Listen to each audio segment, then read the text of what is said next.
Hello everyone. Welcome to another episode of In the Studio with Firefly Alibi featuring Rhino. This is episode number 8, and today for our guest we have Mr. Harsha, who is a EDM producer, and he makes music in many Indian languages and some foreign ones. So this is a podcast in which we cover the culture and the music and the arts in Bangalore from the point of view of the people who curate it and create it. And I am Firefly Alibi. This is my studio. I'm a music producer, songwriter, sound engineer, live for live sound and stuff. And I'm a self-taught musician, and I'm the host and the producer for this. And we have our co-host, Mr. Rhino. Yeah, hi, I'm Rhino. I spent a decade as a tech lead for a bunch of 0 to 1 startups before I decided to venture on my own and kind of do something that blended my first love, which is music, with what I normally did, that was software. But for some reason, I started working on boutique guitar electronics, and here I am in the studio with Firefly Alibi. Right, and Mr. Harsha, he is, like I said, a very successful EDM producer. He has over 13 lakh streams online and over 200 songs that have been uploaded. And he's also a business owner, has many businesses, very tech savvy also. So, could Mr. Harsha, could you please introduce yourself? Yeah, hi, I'm Harsha, and I do a lot of things, and I have worked as a tech support initially. I was working at a multinational company, and I happened to see a guy who was, making some videos, some football videos, some goal videos. So that, I asked him how exactly you made that one. He told me I used Windows Movie Maker and I did it. So that's something which inspired me, and let me see what I can do. That's how I'm an artist initially, like artist in the sense I was into drawing, sketching and all those things. And when I saw him editing, that inspired me, let's make a video or something. So I started downloading some songs and editing, adding some Kannada songs and some to a different videos, some sort of mixing.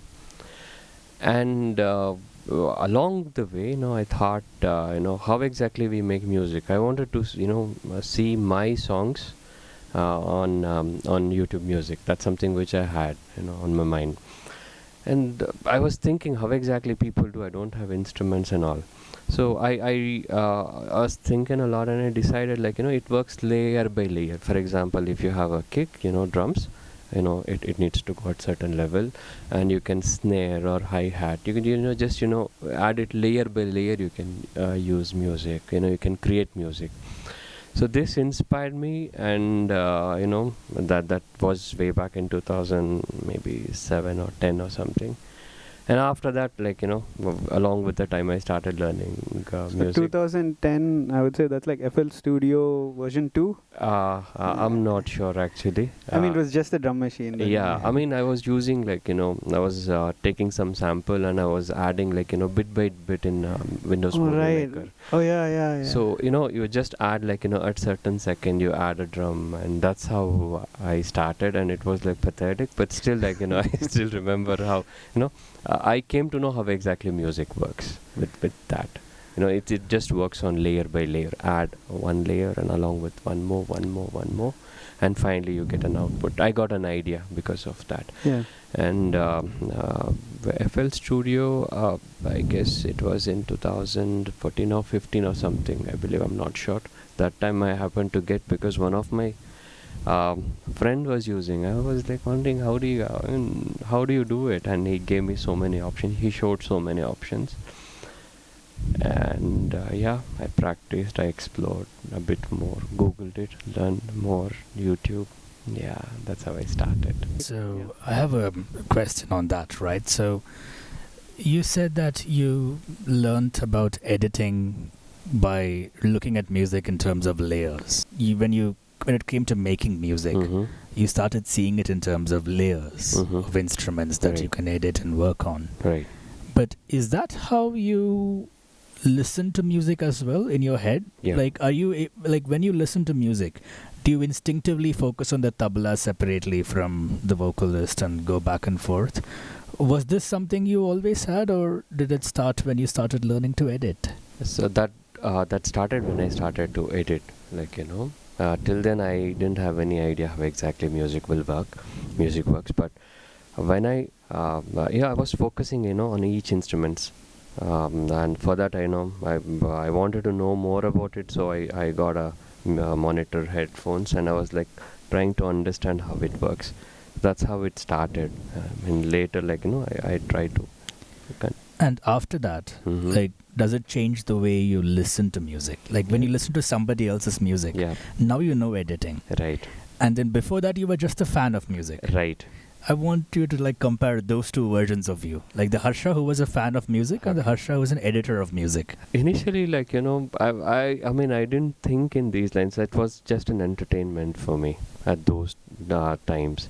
When I go for a long drive, just listen to the drums and yeah, that's it. I mean, I didn't even think about it. But later, once I started, understanding it as a editor, uh, it was not a music anymore for me. It's something to learn. Yeah, it was like a lesson to me. That's it. All the songs, though I enjoyed it, but it was just I was like understanding where exactly that kick is coming. Like, this is, I guess, I do not understand what, various styles of music can represent sometimes. Mm-hmm.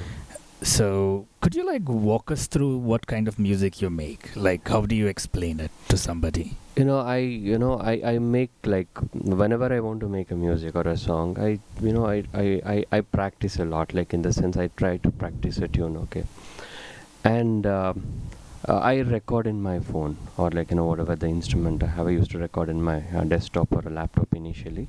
Now I record it, and I try to as I mentioned, add layers by layer. And my type of music is something I would like to blend Carnatic music to Western type, basically to add Western instruments. This is something which I like to do. And EDM, I'm not particular about music. I would like to prepare, produce only EDM. I know something whenever I find time, if I find this one good, I try to work on that. I'm not really particular. For example, some at times I like Hindustani because it's a different type of a music. So if I like it, I try to work on it. I'm not really particular it has to be something like EDM. I just go with the moment. If I like it, I try to work on something on that. For example, Purandara Dasara Kirtanegalu. Okay, my niece, she was singing, and I thought let's do something let's do something different than different version of whatever it is. And I try to work on that. I felt I try to make a I try to add different type of instruments to it. Try to whatever the song I get on my mind, I try to based on my mood I decide whether to I work on it or not. And if I like it, or even if I don't like it, I try to release it. That's it. Nice. So your primary criteria is that it is something that you have to like. I should like it. Yeah. So let's dissect that. What do you like? Like, what all have you liked? Because surely you don't like just one thing. Yeah, I mean everything is beautiful. Why not? I don't have a choice in terms of music. I like Qawwalis too. I like Qawwalis. I like folk songs. There's one Shishunala Sharifa. I have I have taken his lyrics and I have tried, because when I was young, my father used to play those songs. So those are like very like those songs have not been evolved since, even we listen to the same old tune. So I one fine day I felt like let's try to work on that Kodagana Koli Nungita. If you know, Hmm. it goes like Kodagana Koli Nungita Nodava Tangi. That's how it goes. So I thought like let's make it more westernized in the sense add western kind of a music. And yeah, I tried. I worked on a bit, and I got like Kodagana Koli Nungita. This is something which I got it. Yeah. Yeah, I mean basically I go with whatever it comes to my mind. If I like it, I work on it. If I don't, I stop it there. Not a particular genre.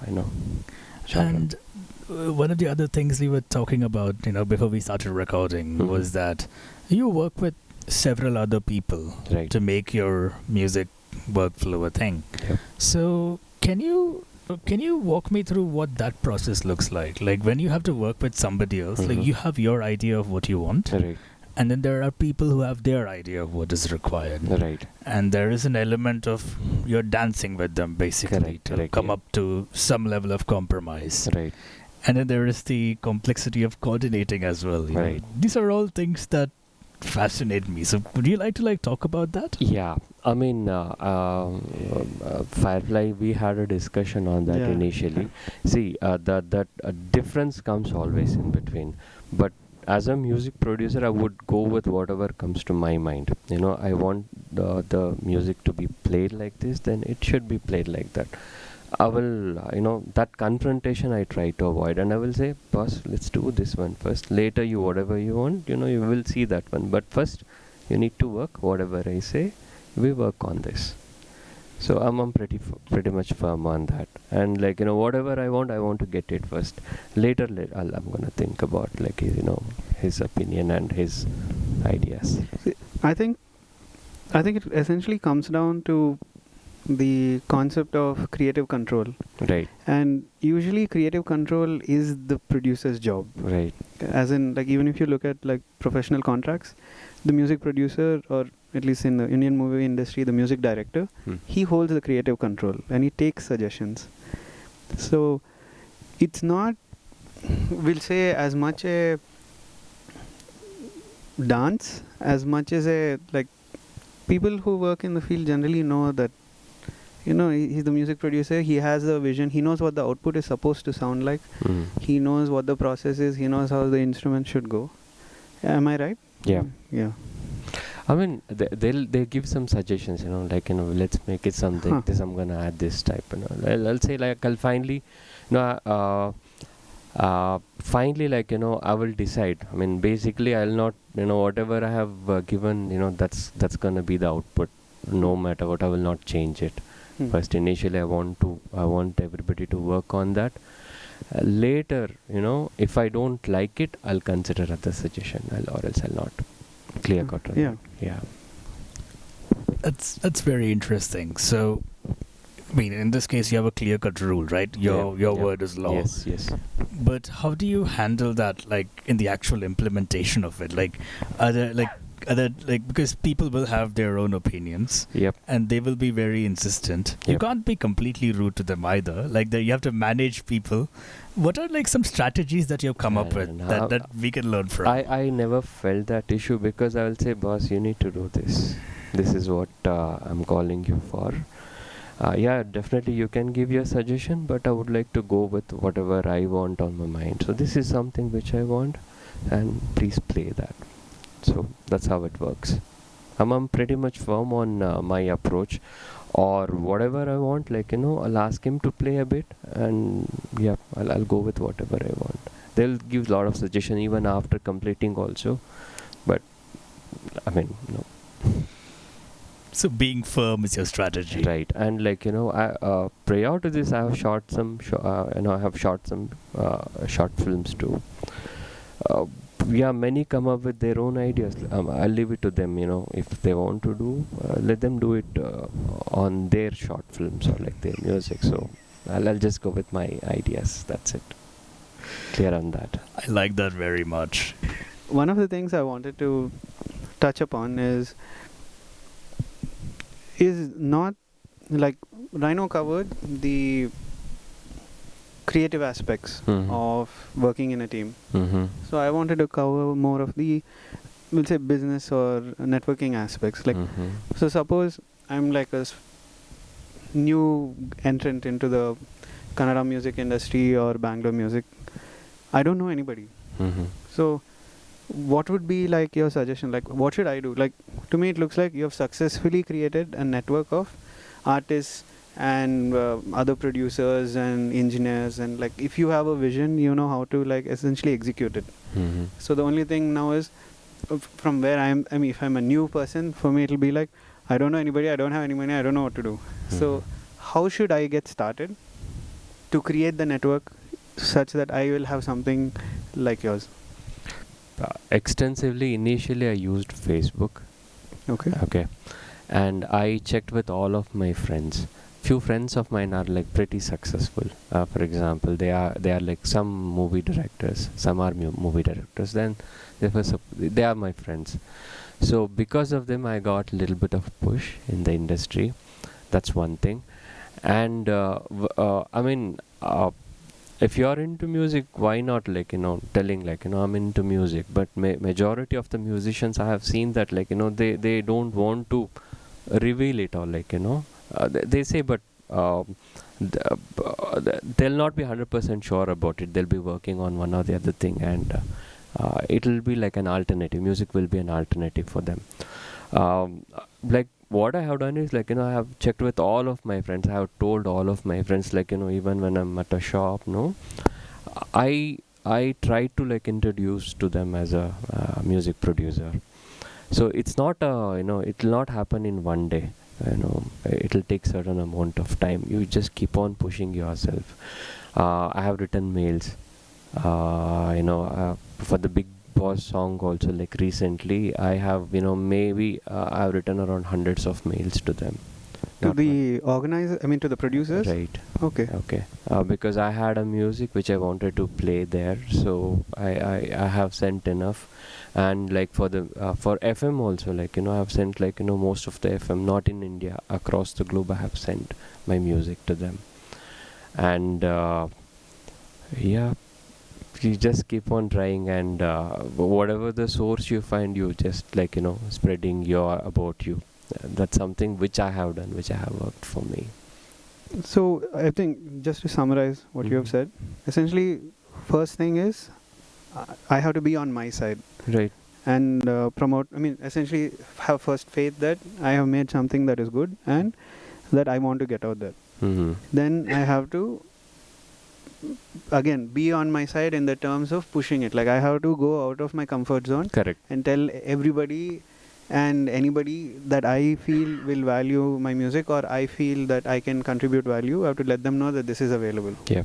And it's not only that, like majority, when you even like initially my relatives didn't listen to my songs. Okay, nobody listens to it. That's a truth. Just like when you in this process, when you want to push in this process, you will find many people. You'll find lot many people, and that's how it has worked for me. In this process, I met like I checked. I sent some samples to some directors and some movie actors, and few responded. Okay. And one fine day they responded, like maybe like it's been, I'm doing music since 2011 or 12. So since then, like recently I started to distribute. Okay. Recently. So I would actually like to talk about your distribution as well, but before that, I just like to essentially summarize the essence of what you're saying. Okay. And you can correct me if I didn't get it. It's essentially, after I take my side and I start the process of letting people know that this is what I do and this is how I am available, and I keep it. I need to have faith in the process itself. It's not like if I send one email today evening, I'll get a movie gig, right? Right. So it is, and from what you're saying, you've been essentially following the process for a very long time. So you need that sort of endurance and faith in yourself. Correct. And to recognize that it takes time, and it's also you don't know how to predict the time. Correct. Yes. So, I mean, as the artist, like I won't know the 60th email I'll get it. It might be 67, it might be 400, Correct. but the process must be followed with discipline. Right. Okay. Yeah. And regarding the distribution, one of the things that I felt we could definitely talk about is your 13 lakh streams. Yeah. For most people listening, it's like if it goes above 10, I will buy pizza for everyone, right? I mean the ones who are starting out. I'm not talking about. Right. So clearly that's a immense success you've achieved, right? So, and it's also an aspirational goal for most people. So what is the, could you tell the story of how you started, and like what strategy you tried initially, and then maybe you changed the strategy, and at which point you've actually like started seeing the, we'd say, meteoric rise? Okay. Yeah, definitely. When you make a music or when you make a song, we all tend to think like that is like unique, that is awesome, that's going to be a successful one. That's everybody will have that on a mind, right? But that is not true actually. Okay, the more songs you have, there are more chances of people will listen to it. That's one thing. Initially, like I used to, whatever the songs which I had made, like in the last decade, I started to release, and I was doing it monthly once, or like one album or something like that. I used to make one album and I used to release it on a regular basis, once in a month, and that didn't work out till maybe around 8 or 9 months. Like it was nothing. I had a stream of around 70, 50, 10, some 9, 2, 1. That's how it was. And later I started, like, rather than an album, I started to release songs, singles, one, every song a day for a month. So 30 songs. 30 songs, like you need to keep a you need to have enough quantity of songs, and you need to plan releasing it, like every single day. That really worked initially. Like first 7 months, I had around maybe hardly around 10,000 or something streams, 10,000 streams. Once when I started to update on a single every single day, then it shot up from 10,000 to 2 lakh, and after that around 8.5 lakh. So this is the only change which I made. That's it, And nothing much. totally how long, like, did it take? Like, was it 6 months, 8 months? 3 months. 3 months you went from 10 views, 10 streams to 13 lakh. Not 10 streams. I was at around 10,000 streams overall. Overall 10,000 to 10 overall. Yeah, around 8.5 lakh. I was able to achieve it in 2 months' time. Which means you were almost pushing out like totally 90 songs. Right. So Not 90, 30 songs, a song a day. but 2 months. No, after that, 1 month I pushed it, and after that I didn't have enough songs. Okay. Okay. So it was something like I was just doing some whatever the songs which I I kept it aside as a the songs which I didn't like. I started to upload those songs. Okay. So the more songs you upload, more views you get. Like, let it be Spotify or anywhere. I guess YouTube Music, through them you get more views than any other initially. That's amazing. So essentially, again, it comes down to discipline, right? Like, Right. essentially, we have to stick to the same process, trust the process. Yeah. And for you, it was from 10. It took 2.5 months, 3 months for the full numbers to catch up. Yeah. But some people it might take 6 months. Some people it might take 3 weeks. Yeah. But essentially, it is find a workable process and then just plain discipline. Yeah. Yeah. Every single day, if you can upload a song, definitely streams will be more. You'll find it. You'll realize by yourself. So you had a process where you were releasing one song every single day. Yeah. And your regular workflow also involves working with multiple people. Yeah. Can you walk us through maybe, how you come up with these routines? Like, because you must have some schedule, otherwise you will not even get sleep or meals. Like, Yeah. how do you, and you have other businesses on the side Yeah. on top of all of this. So can you walk us through how you manage this? I mean, as I mentioned, these are not the new songs which I had composed.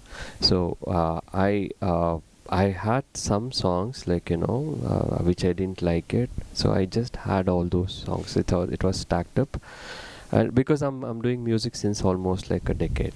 So whatever the songs I felt like it is okay. It's okay, you can listen to it. I just took all of them and remastered it, and that's how it went.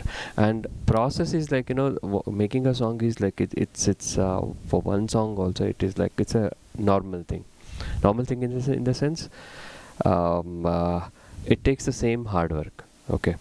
Same amount of time. The if you want to get more streams, take enough time, create some, and once after you have all those songs, try to push it to the market. So one way to look at it, Mhm. I guess, is you had already finished composing all the music. Yes. And you had already done the Right. art, the creative work. Right. So you were able to focus entirely on marketing. Correct. Yes. And mastering is also, I guess, a bit more of a repeatable exercise than very creative exercise. Correct. Yes. So that helped you quite a bit. Right. During this time, this 1 month period, were you also actively composing other songs? No. You weren't. No. You were no. focusing only on publishing. Right. Very interesting. Yeah, so yeah. so it was not as multitasky as I assumed it was. Yeah. You just you have those songs, and you take a break and you just market it. The funny thing is, I'll tell you where this thing comes from. Ah. It is simple for you, but it might not be as simple for most people who are listening. Yeah. And what we are trying to do is get into your head and understand things that we can learn from and other people can learn from. Right. Because I mean, I'm not even a full-time music producer, as you know.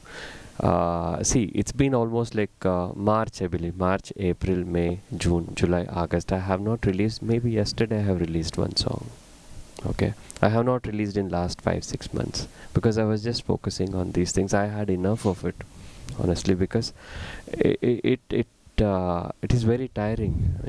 It's not easy. So I took almost 5 months break from music after that. 1 month I struggled. Yep.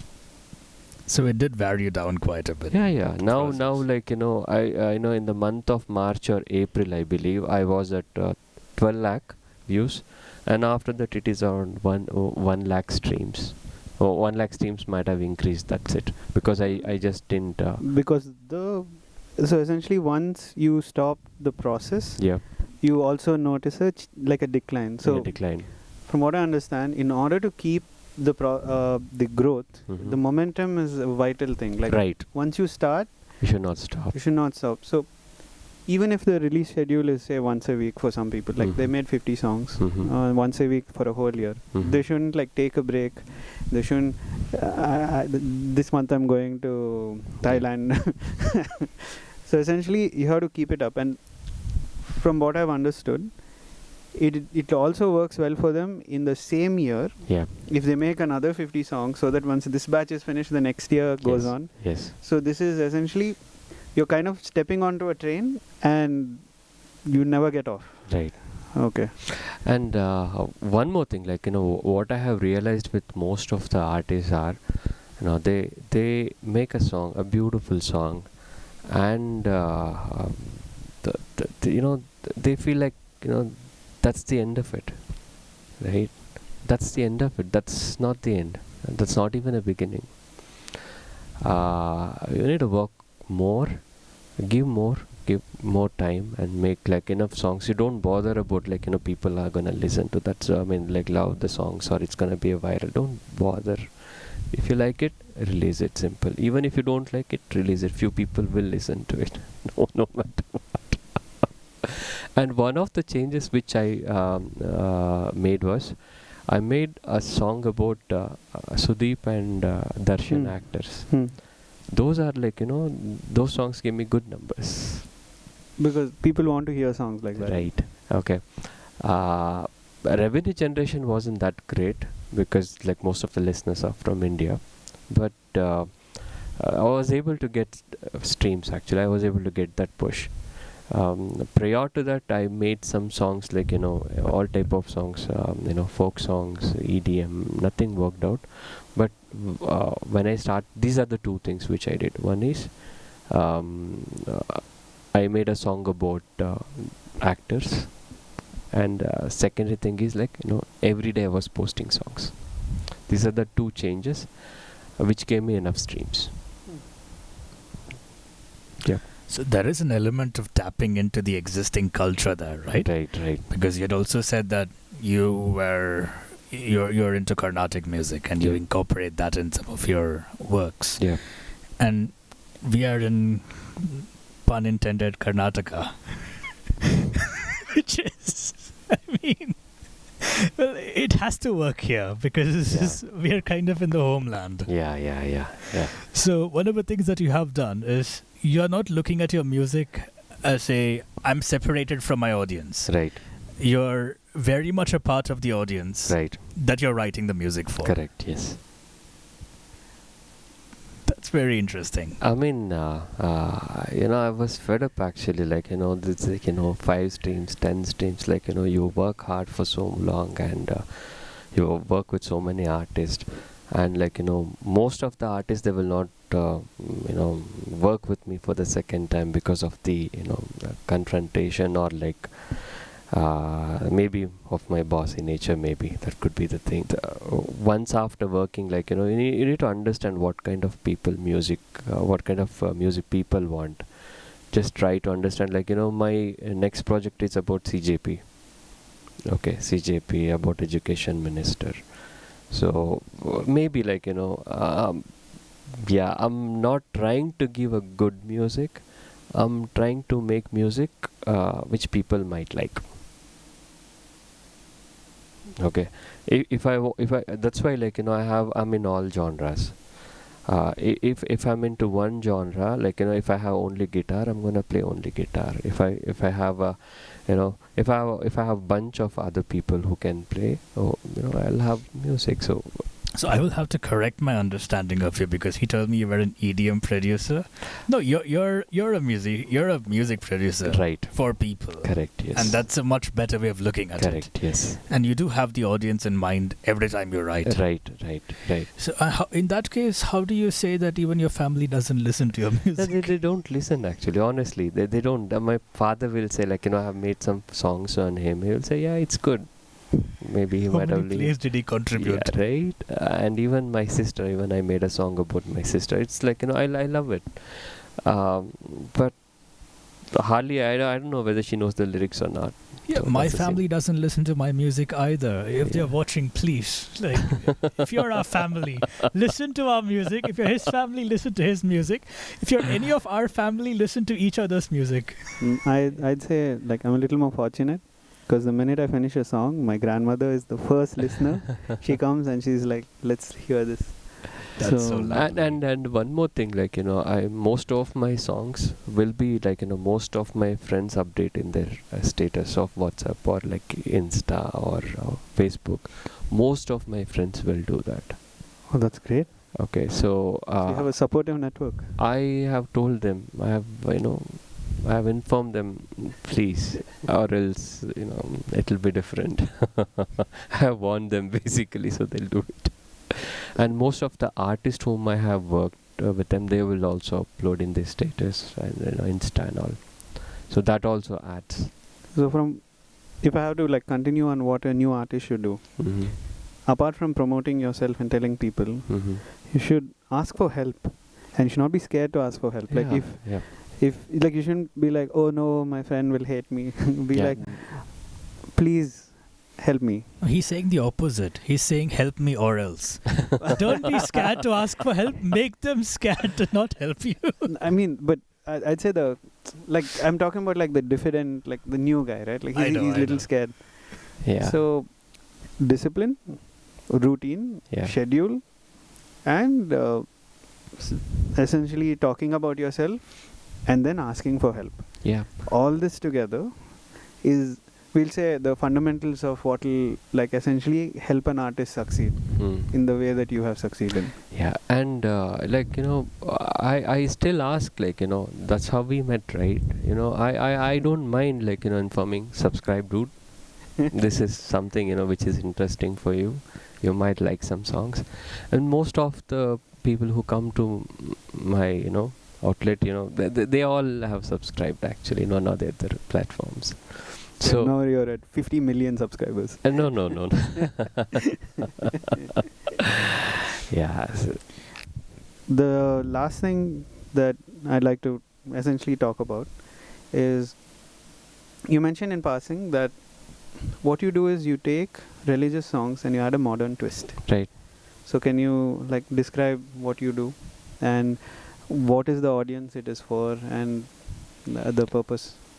See, when I take like Kirtanagal or old Carnatic songs, the I try to add, like, something, which I want to listen. For example, with a modern twist for a younger generation, I don't really like to listen to Carnatic songs when I was young. When you know the value, you will love to listen. But initially, like, what is this? That's how I felt. Okay, I felt. So I try to do a lot of experiments with those songs. I try to make it like, soft reverb song, or I try to work on all those lines. And I have a few friends too who come along, and we all sit together, and yeah, we have some adding air, or like me adding pads, and make it a little more modern, which I would like to listen. And I would like to add one more thing. I'll come back to this. The main reason for me to make music is, like, EDM particularly, which comes up to my mind is, I went to a restaurant, a bar and a restaurant. Like, I asked him to play a song, Kannada song, which I'm pretty freak about Kannada songs. So he played, like, he played one song. I was like, you tell me which number you want me to play. I couldn't get anything on my mind. Okay, he played one song, Mure Muru Peggo, and after that, what? I said, like, play Jate Jateli. Sir, what is it? You want me to play in a bar Jate Jateli? Like, yeah, I need to work on that. That's how I started, like, one of the thing why I focused on EDM. And I took, like, have you heard of Kaviraja Marga? No, right? Might have heard it. Yeah, it's an old inscription of Kannada. Okay. Okay. So I have made some gadegulu of proverbs in Kannada, Tamil and Malayalam also, and I have added music to it. And it's something which I want to listen. Something like, I would like to listen in a high, where I can dance to those numbers. So yeah, I work bit by bit, layer by layer, and some of my friends will help me on that. And yeah, usually I go with the intro, a drop, a bridge and a drop, and again bridge and drop and outro. These are the 5 points I work on. Fascinating. Seriously? Okay. Yeah, One of the funny things that you mentioned over here is that you actually saw a place where you knew you wanted some music, Yeah. but there was nothing available Yeah. that would fill that role. So it was not just you making music, you made music that you knew there is a place for it. Yeah. There was a requirement, and more than that, I had a requirement. Yeah. I needed it to be played. So that made me to, like, think about, like, producing, an EDM. And I had, prior to that, I had made some songs which was in my laptop, in my computer. But then I thought, like, I need to release it, and I need to play. So after that, I went and I played my songs there. It's very interesting. Well, Thank you everyone for listening, and I'd like to thank my guests, Mr. Harsha, and obviously thank you to Rhino for co-hosting this episode. And we hope to catch you again for the next one.